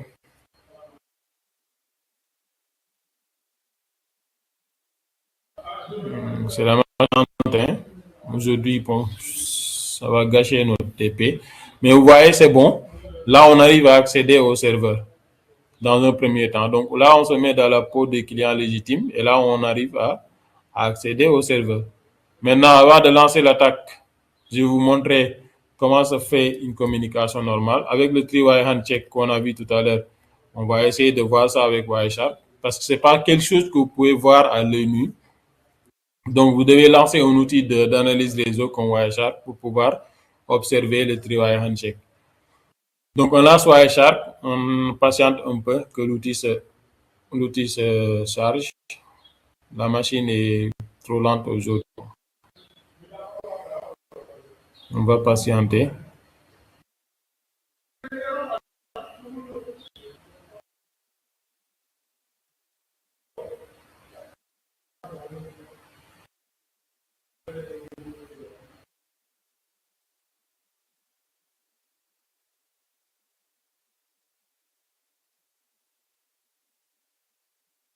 Donc là, l'outil est en train de se charger. On patiente un peu. Et là, bientôt, c'est OK. Hein? Voilà, l'outil est OK. Maintenant, ici, vous avez une seule carte réseau. Vous double-cliquez sur la carte réseau ETH0. Moi, j'ai plusieurs cartes réseau. Il faudra que je cherche le réseau. Si je regarde bien ici, donc si je place le curseur sur la carte ETH0, j'ai l'adresse IP 192.168.131.5. Donc, c'est l'IP du réseau qui m'intéresse. Je mets un double-clic. Et là, automatiquement, vous allez voir que je commence à capturer du trafic. Là, on commence à capturer du trafic. Donc, là, on va expliquer un peu l'interface de Wireshark. C'est ça.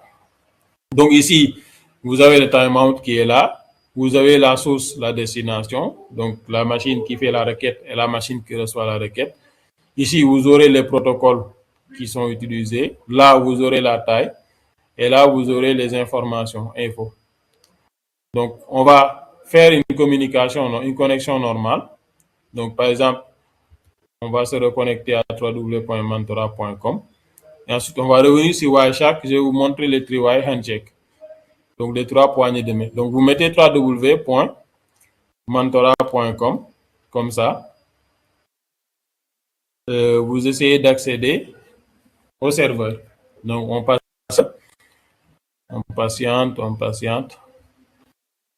Donc, là, c'est trop lente aujourd'hui. Mais on patiente le temps que la connexion se fasse. Ensuite, on va retourner sur Wireshark pour voir le three-way handshake qui a été capturé. Donc là, on a fait une demande de connexion et là, on est arrivé à se connecter sur le serveur. Maintenant, on revient sur Wireshark ici et là, on va stopper la capture, hein, pour faire simple. Donc, on stoppe la capture ici, tout en haut. Et là, vous avez la barre des filtres, si vous regardez bien ici, filtre. Maintenant, on va filtrer que sur le protocole TCP. Donc, on met TCP, on met entrée. Donc, on va juste capturer les paquets TCP. Maintenant, on va chercher le three-way handshake de tout à l'heure ici.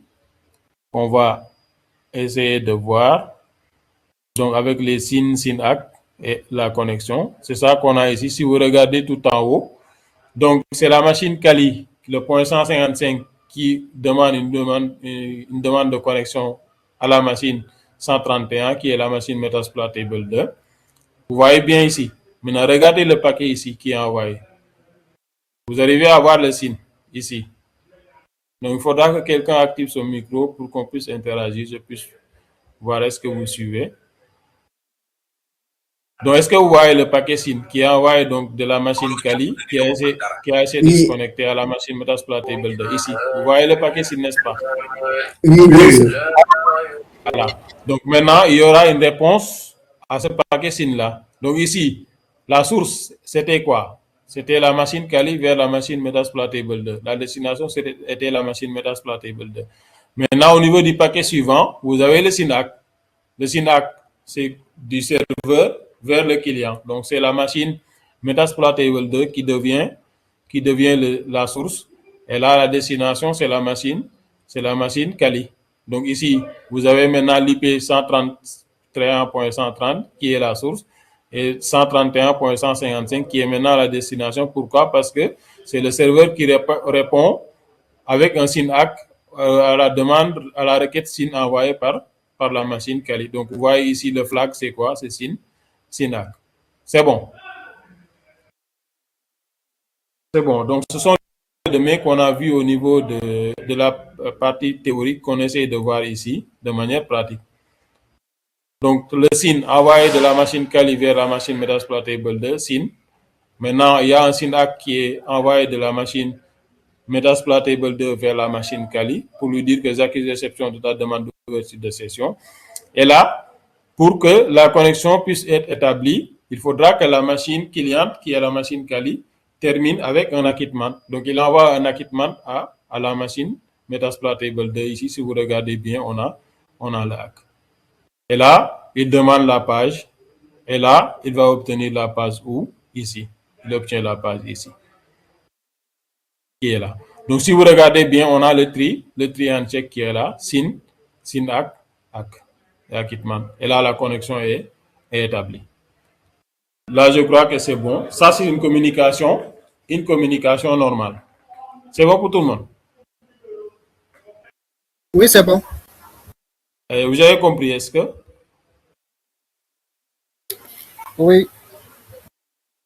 Voilà, c'est bon. Donc, ça, c'est une communication normale. Donc, on a ouvert un navigateur. On s'est connecté sur www.mentora.com. Et là, avec Wireshark, on a réussi à capturer le tree handshake qui est là. SYN-ACK et ACK. Et là, la communication est établie. Le client demande la page. Et ici, si vous regardez bien, au niveau du code 200 ici, OK, le serveur, c'est-à-dire la machine Metasploitable 2, donne à la page demandée à la machine Kali qui est l'accès au serveur ici, le serveur de Metasploitable 2. Donc, si c'est bon, on passe maintenant à l'attaque. Donc, ici, on va enlever le filtre. Donc, on peut relancer l'écoute. Ici, comme ça. Donc, on relance l'écoute. Maintenant, on repasse sur le terminal. Donc, on va ouvrir un autre terminal. Hein. CTRL-SHIFT-T pour garder toujours Wireshark. En patiente, la machine est trop lente. Donc ici, on est toujours sur Slowloris, hein, l'outil qui nous permet de faire l'attaque par déni de service. Donc on met ls. Si on met ls, donc on a l'outil qui est là. Maintenant, pour exécuter l'outil, c'est simple. On utilise Python parce que c'est un outil en Python. Donc on met Python comme ça. suivi de l'outil Slow Loris. Suivez bien ici, suivi de l'outil Slow Loris. Et là, on met soit l'IP, soit le nom de domaine qu'on avait mis tout à l'heure. On met www.mentora.com. www.mentora,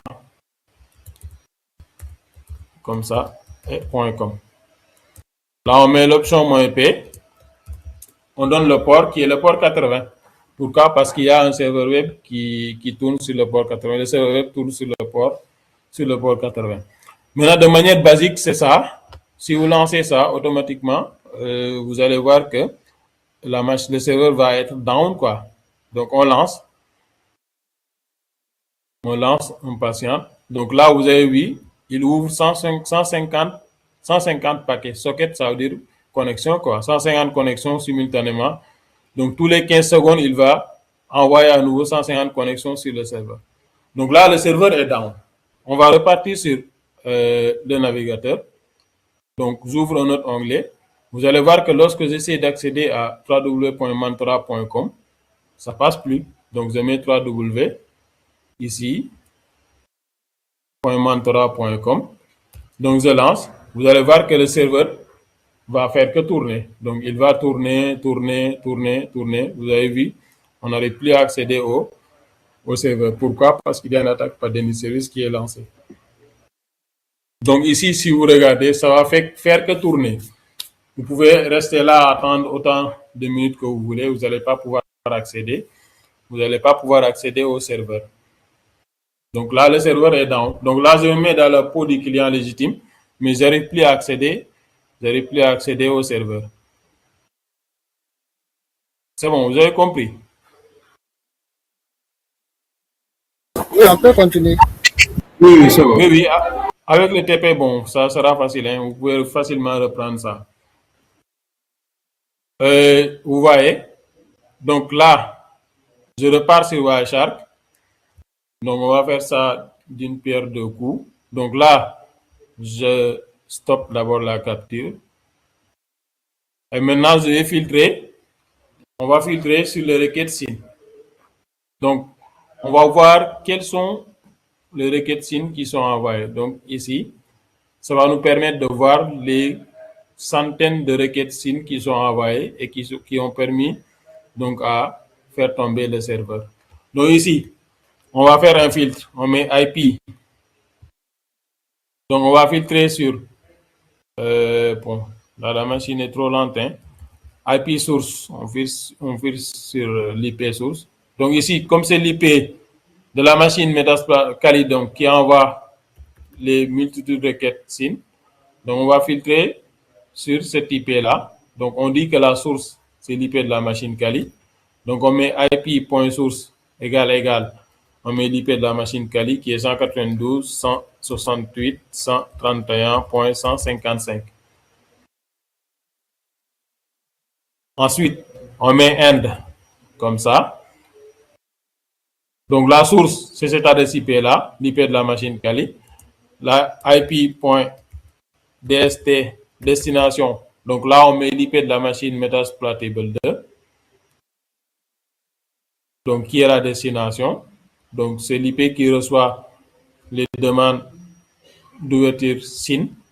Donc, on met l'IP 192.168.131.130, comme ça.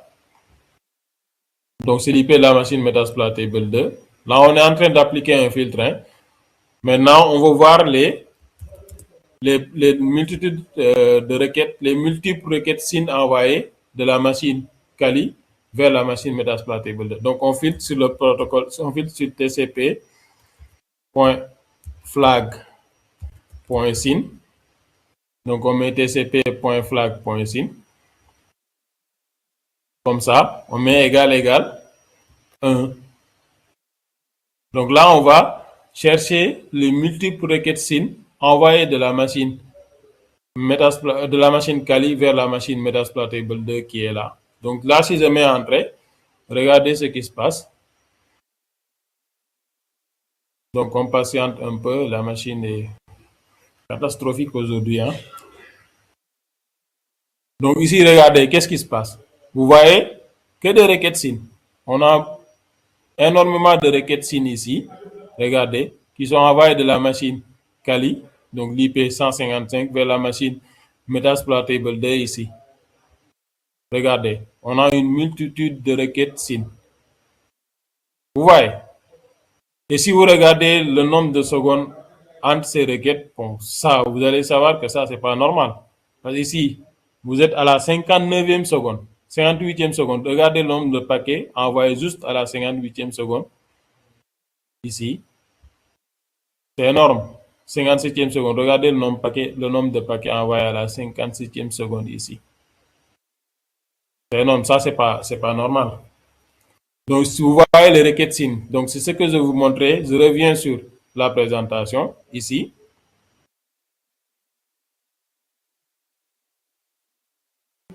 Ici. Donc, l'attaque SYN float, regardez, il envoie des multitudes de requêtes SYN. Voici les multitudes de requêtes SYN ici. Maintenant, on va voir maintenant les réponses à ces requêtes SYN.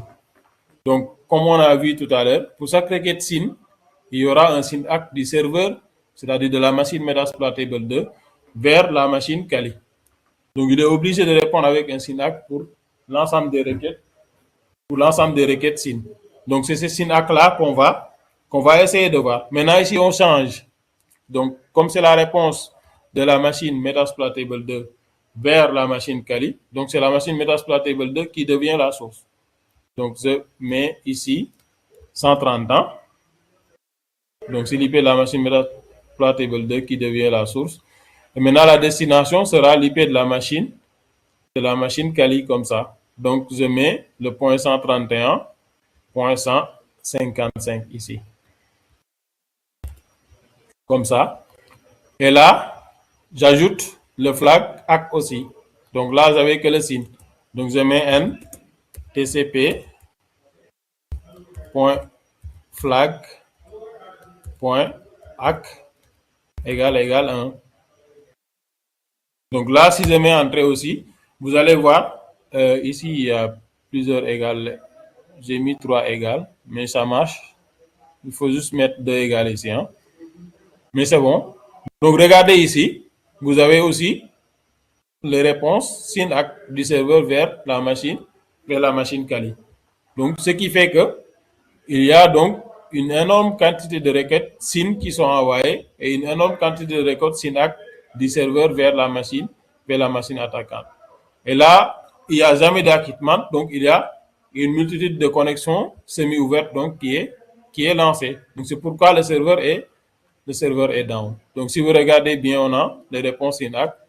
Donc, ici, qui est là, SYN-ACK, les multiples réponses SYN-ACK du serveur vers le client. Donc, on arrive à les observer ici. Si vous regardez au niveau du flag, on a SYN-ACK de la machine Metasploitable 2 vers la machine Kali. Donc, là, on arrive à détecter pourquoi le serveur est tombé. Donc, ça vous montre carrément qu'il y a une attaque par déni de service qui est lancée. Donc ici, vous n'aurez jamais un acquittement de la machine Kali vers la machine Metasploitable 2 pour que la connexion puisse être établie. Mais vous allez voir que la machine Kali va continuer à bourrer le serveur de requête SYN. Et pour chaque requête SYN, comme je l'ai dit tantôt, le serveur est obligé de répondre avec un SYN-ACK. Ce sont les réponses SYN-ACK qu'on est en train de voir là. Donc, si vous comprenez ça, vous comprenez les filtres, vous savez comment détecter les attaques par déni de service avec Wireshark. Donc, là aussi, si vous regardez toujours, juste à la 56e seconde, tout ça, c'est 56 secondes et quelques tierces. Donc, il y a énormément de réponses SYN-ACK de la machine Metasploitable 2 vers la machine, car est juste à la 56e seconde, ce qui n'est pas du tout normal. C'est bon, hein? Est-ce que vous avez compris? C'est bon pour tout le monde? Ah oui, c'est bon pour Adia. Les autres, est-ce que c'est bon? Mais normalement, vous n'aurez pas de difficulté. Hein? Donc, il y a la vidéo qui sera disponible. L'enregistrement sera disponible après. Donc, vous pouvez revoir ça. En plus aussi, il y a le groupe aussi qui est là. Donc, si vous avez des questions, vous pouvez poser ça au niveau du groupe. Donc, il y a d'autres commandes que vous pouvez tester, hein, mais on n'aura pas le temps de tout faire parce que la machine est catastrophique aujourd'hui. Hein. Donc, il y a les autres commandes. Donc, je vous ai montré ça tout à l'heure. Donc, c'est là où vous augmentez le nombre de paquets, le nombre de demandes d'ouverture de connexion. Donc, par défaut, c'est 150. Donc, ici, vous pouvez augmenter ça à 200, 300, 400. C'est à vous de voir. Donc, vous pouvez faire varier ça. Vous pouvez utiliser aussi l'option verbose pour voir en temps réel l'ensemble des paquets, avoir une information sur l'ensemble des paquets envoyés. Donc, vous pouvez aussi ajouter l'option Sleep Time. Donc, vous augmentez ça à 30 ou bien vous diminuez ça à 5 secondes. C'est à vous de voir. Donc, vous pouvez varier ça pour tester. Donc, ça va vous permettre de savoir, ça permet donc de dire à l'outil, il faut envoyer donc 150 paquets. Tu attends 5 secondes, 10 secondes, ici c'est 30. Tu attends 30 secondes pour envoyer à nouveau 150 autres paquets. Donc, plus donc le sleep time est beaucoup plus large, plus par exemple l'attaque est plus difficile à détecter. Pourquoi? Parce que l'écart entre l'envoi de nouvelles paquets est assez conséquent. Donc des outils de détection peuvent ne pas les détecter. Mais avec Wireshark, si vous arrivez à appliquer ces filtres qu'on a vu tout à l'heure, ce sont des filtres qui sont au niveau du TP. Donc vous pouvez les appliquer une fois l'attaque lancée. Donc, normalement, vous devez être en mesure de voir donc, ces requêtes SYN-ACK-là, les requêtes qu'on a vues dans un premier temps de la machine Kali vers la machine Metasploitable 2 et les réponses à ces requêtes SYN-là de la machine Metasploitable 2 vers la machine Kali qu'on vient de voir comme ça. Donc, chose qui n'est pas du tout normale. Donc, je crois que c'est bon. Donc, on revient ici. Donc, on revient aussi sur le navigateur. Regardez, jusqu'à présent, ça continue à tourner. Pourquoi? Parce qu'on n'avait pas stoppé l'attaque ici. Donc, vous regardez, si vous regardez bien, on n'arrive pas à accéder. On n'arrive pas à accéder au serveur. Maintenant, on revient sur le terminal. Là, regardez si je stoppe l'attaque. Je mets CTRL-C. Regardez qu'est-ce qui se passe en arrière. Automatiquement, ici, on aura accès au serveur Metasploitable 2. On patiente un peu. Et là, normalement, on doit pouvoir accéder. Voilà, c'est bon, on accède au serveur web. Bon, je crois que c'était ça qu'on avait à faire aujourd'hui. On n'a pas besoin d'un botnet. Ça, ouais. Peut-être, hein? Bon, c'est pas trop. Peut-être que c'est ça. C'est pas trop. Bon, je vais redémarrer ça après. Et en tout cas, elle est trop lente aujourd'hui, je sais pas pourquoi. Ça fait un bon moment que j'ai pas éteint ça. Peut-être que il est un peu fatigué, elle est un peu fatiguée aussi. Mais je crois que ça a été assez clair pour tout le monde, hein? Ou bien? Oui, c'est bon. Aujourd'hui, quand même, c'est... Ok. C'est bon pour Abdelaziz. Donc, je vous fais parvenir tout de suite les documents sur le groupe. Comme ça, vous allez pouvoir reprendre ça. Oui, c'était clair. Merci, Adia. Les autres aussi, est-ce que c'est bon? Armand, je ne vous ai pas entendu aujourd'hui. ABD aussi. Je ne sais pas si vous êtes en train de suivre.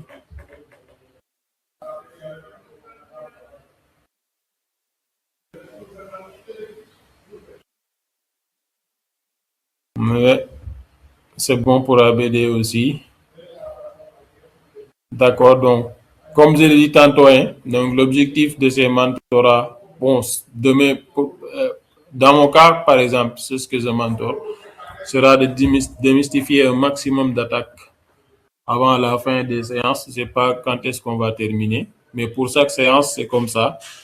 On va mettre en place une attaque de manière théorique d'abord. Vous allez comprendre comment fonctionne l'attaque. Ensuite, de manière pratique, on va mettre ça en pratique avec notre laboratoire. Comme ça, à la fin, vous aurez un maximum de fichiers sur les attaques. Donc, vous allez pouvoir, à titre opposé, reprendre toutes les attaques, aller en profondeur aussi. Donc, il ne faut pas vous limiter sur les fichiers que je vous donne. Donc, il faudra essayer d'aller un peu plus en profondeur, comprendre mieux comment fonctionne l'attaque, mettre en nouveau à pratique ces attaques à maintes reprises, hein, ça va vous permettre d'avoir la main et de mieux comprendre comment fonctionnent les attaques de manière théorique, ensuite de manière pratique. Parce que la théorie, c'est bon, mais bon, au niveau donc du monde professionnel, c'est la pratique qui va prendre le dessus. Donc, il faudra essayer de vous exercer un peu plus. Reprenez tout ce qu'on a fait ici comme attaque. C'est pas combien de fichiers je vous ai envoyé. Il y en a un paquet. Donc, si vous reprenez tous ces fichiers-là, à la fin de ces séances de mentorat, normalement, vous devez avoir la main sur plusieurs attaques. Dès l'instant qu'on vous dit telle attaque, ou bien vous voyez telle attaque sur les réseaux, facilement, vous devez comprendre c'est quoi cette attaque, comment ça fonctionne, et comment vous pouvez même le mettre en pratique avec votre laboratoire. Donc, c'est ça l'objectif. Donc, vous allez me faire part de vos impressions jusque-là. Est-ce que les cours sont assez bien faits? Est-ce que les TP sont assez clairs, etc. Avant que l'on se quitte. S'il y a des choses à améliorer ici, n'hésitez pas. Je suis preneur. Parce que, bon, nul n'est parfait. Bon, on va essayer de parfaire tout pour que vous ayez donc au moins la main à la fin des séances de mentorat.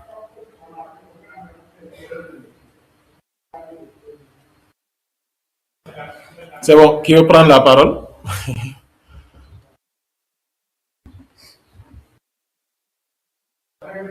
Il y a une autre que je n'ai pas encore revue depuis un bon moment. Hein. Ça s'appelle Ouley, je crois. Allez-y, Abdelaziz. Bon, pour moi, quand même, bon, dans l'ensemble, c'est bon. Hein, donc, voilà, quoi, les explications et voilà, quoi, tout est clair, quoi. Bon, voilà, quoi, j'ai rien à dire, quoi, par rapport à ça. D'accord, merci. C'est bon, quoi. Merci. Bon, si vous avez des questions aussi, bon, c'est le moment de les poser. Bien être posé aussi si vous avez des questions. Il y a le groupe qui est là. Vous pouvez tout le temps poser des questions. Le groupe est fait pour ça. Donc, si vous avez des inquiétudes, posez-les. Je suis assez réactif au niveau des groupes. D'accord. Donc là, j'arrête le partage. Allez-y, Abdelaziz. Par rapport à l'attaque, l'objectif, c'est de pouvoir, bon, c'est de pouvoir arrêter l'accès à service, n'est-ce pas? Il y a des coupures, je ne t'entends pas bien. Donc, je disais, par rapport à l'attaque qu'on venait de faire là. Donc, quand on avait lancé l'attaque, on n'avait plus accès au site de mentora.com, n'est-ce pas? Oui, oui. C'était d'arrêter un service, quoi, pour qu'on ait l'accès, quoi, n'est-ce pas? Exactement, c'est ça l'objectif. Comme son nom l'indique, voilà. C'est une attaque par déni de service. Donc, on le lance pour que les utilisateurs légitimes ne puissent plus avoir accès au serveur. Donc, vous êtes un utilisateur légitime, vous voulez accéder au serveur, mais vous ne pouvez pas accéder au serveur. Pourquoi? Parce qu'il y a une attaque par déni de service qui est lancée. Donc, dans ce cas, tant que l'attaquant n'a pas arrêté l'attaque, le service ne sera plus disponible, quoi. Ah, c'est ça qu'on vient de voir, n'est-ce pas? Dès l'instant qu'on a coupé l'attaque, vous avez vu que... Maintenant, hein? Oui, allez-y. Je voulais demander, comme par exemple, les défenseurs, comme les personnels, quoi, de cybersécurité dans une entreprise. Quand ils ont ces genres de situations, comment ils vont faire pour arrêter l'attaque ou bien pour prévenir, quoi? Oui. Donc, pour cette attaque-là, c'est une attaque facile à détecter. On l'a vu avec Wireshark. Il y a aussi un outil qui s'appelle Fail to Band.